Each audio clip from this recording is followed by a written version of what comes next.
This is the Garmin S12, and you might be wondering whether Garmin's entry-level golf watch is the one for you. Yes, it's a good price for around £180 or $200, but what are you missing out on for the extra money? Well, you're going to want to watch all this video because I'm going to run through what you need to know about this watch. Not just the specs, but what it's really like to use out on the golf course. What's good about it, what's not so great about it, and whether you should spend the extra money going up to the S42 or the S62, which I've got right here. If you're thinking about buying this watch, then I've included my affiliate links down below, along with any discount codes that I've currently got. If you find this video helpful, smash that like button and let's jump straight in.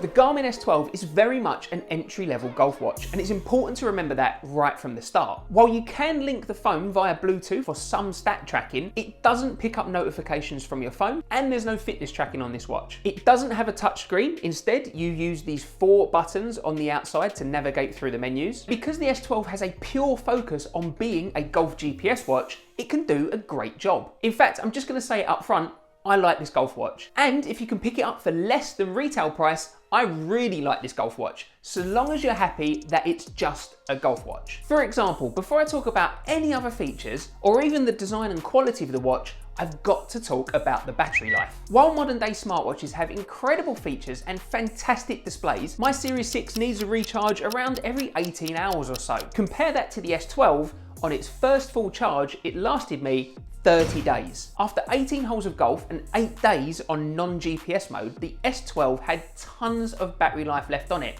whereas the S42 over the same period of time was down to 23%. One small negative is the way that the battery life is displayed, because you only get this small little logo on the screen there, so you never really know exactly what percentage of battery life you have left. The form factor of this watch is quite slim. There's not a huge battery hidden within this casing, so the reason, in my opinion, for that incredible battery life is mainly down to this screen. Now, compared to modern standards, it is a pretty basic screen with this black and white pixel display. As a screen on a golf watch, it does the job. It's nice and easy to read, and I didn't have any problems reading the data on the screen on a sunny day. If you're looking to use this watch off the golf course, well, it's not to my personal taste. It's pretty basic looking, and there's no backlight on it either. So if you're using this watch in complete darkness, you're not going to be able to tell the time. You can use it as a regular watch if you want to. I'm not gonna. So the screen is pretty basic, but what about the rest of the watch? Well, it's really slim and lightweight, so if you've got skinny wrists like me, then you're not going to have any problems whatsoever with this watch. The casing is quite plasticky, there's no getting around it really. And the rubber strap is also really quite thin, and there's a cheap plasticky buckle on the watch too. With that said, it does mean that the watch is incredibly light, which is a positive thing out on the golf course. Personally, I don't want some big, heavy, bulky thing distracting me during my golf swing. And to be fair, the S42, which is the next watch up in the Garmin range, is also quite plasticky. It has very, very similar straps, as you can see here, and is also very lightweight, so you're not really missing out on too much by starting with the entry-level watch. While the overall watch face and bezel is round, the actual screen is square. The model of the watch is on the front of the screen, as well as the Garmin logo, and you have 4 plastic buttons on the corners to navigate the menus, and their function is imprinted on the plastic bezel. On the back you have very little, with just this circular metal part in the middle, and then the port for the proprietary charger as well. I would have preferred it if the charger was a universal USB rather than proprietary tech from Garmin, because if you lose it, well, you're gonna have to buy another one. And the cable itself isn't particularly long, which could be a little frustrating. Let's get into the real key stuff. What's this Garmin S12 really like to use out on the golf course? Firstly, I found it really easy to use this watch. It's pretty straightforward.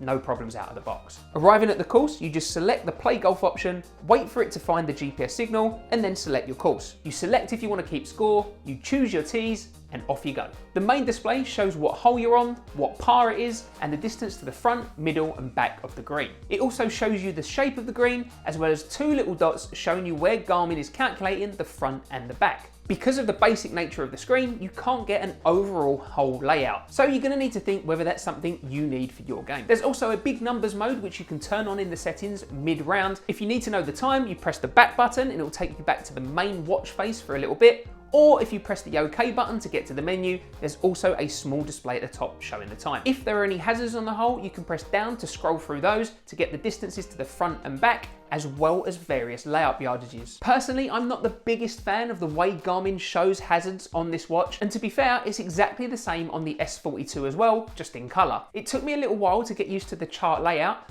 Each of the hazards is labelled A, B, C, etc. and so on, with A being the closest one to you, and the placement of the dots on the chart represent whether it's on the left, middle or right of the hole. Now, if there's a lot of hazards on the hole, it can get a little bit confusing whether you're actually getting the distance to the hazard that you think you are. Talking of the yardages, I didn't have any problems with the distances that this watch was giving me. I even took it out at the same time as the S42 and the yardages were within 1 yard of each other the whole time. As you get closer to the green, you have the ability to move the flag to different locations on the green depending upon what you see in front of you. Now, personally, I've never actually really used that out on the golf course. Once you get to the green, the screen switches over until you enter your score, your number of putts, the location of your tee shot, and the number of penalty strokes.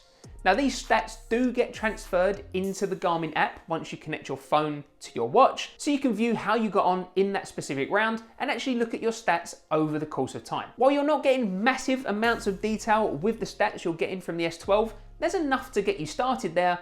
And if you really want to, you can spend the extra £200 and connect the CT10 club trackers to this watch as well. Now, if you've seen my ShotScope V3 review, and if you haven't, I'll include the link down in the description below. One thing that really bugged me with that watch is that you cannot check your score midway through the round, or at least you couldn't at the time I filmed the review. I don't know whether they've updated their software since. With the Garmin S12, you've not got that problem. You just click into the menu, scroll down to scorecard, and you can see your current score and scroll through your scores on other holes. You can also edit your scores if you need to, or add one in if you missed one out. From the menu, you can also view the sunrise and sunset times, but personally, I've never really bothered using that feature out on the course. Another key feature is that you can also track your distances of your shots with this watch. Now, with the S42, in terms of the tee shots, it has a really nice feature that it always tracks your tee shot. It comes up at the top of the screen. With the S12, unfortunately, you've not got that feature.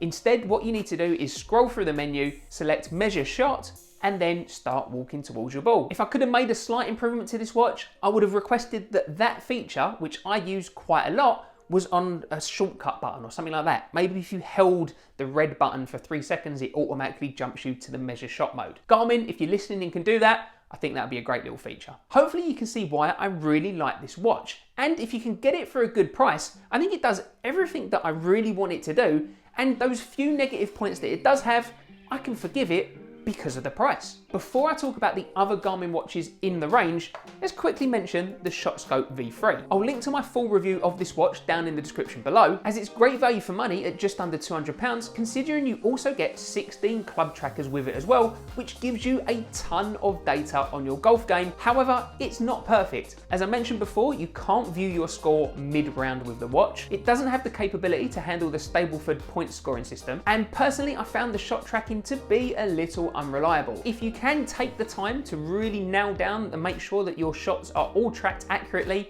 then this is a really good alternative option. However, I just find it a lot more frustrating to use compared to the Garmin S12. I wouldn't want to wear either of these watches off the course, but between the two, I definitely prefer to wear the S12. So should you spend more money and upgrade to the more expensive S42?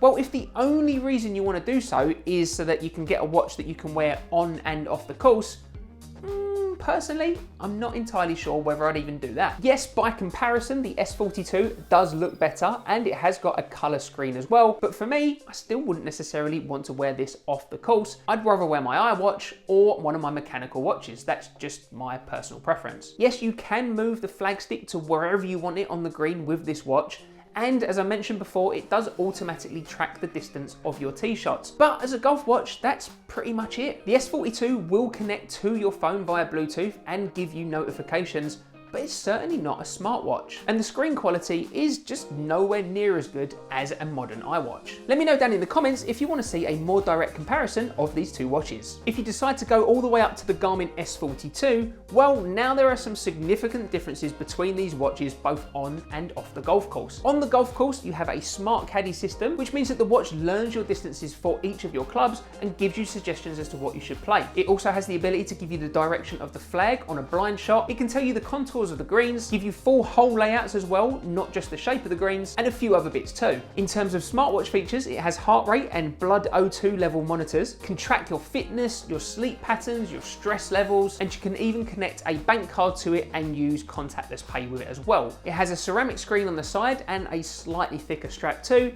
but all these additional features come at the additional cost. This one retails in the UK for around £480 or $500 in the US. That's a chunky price difference between these two watches. And if you've already got an iWatch, you might prefer just sticking with that. Yes, this has really good battery life, up to 15 hours on standby mode, but it's not nearly as sleek, and personally I think I prefer the design of an iWatch. So it's not necessarily a straightforward decision. If you're looking for a golf watch that does all the basic features that you really need out on the course, then the S12 is the one to get. If you're thinking about buying it, don't forget I've included my affiliate links down in the description below. Smash that like button if you found it helpful, and here's my full review of the bigger brother Garmin S42.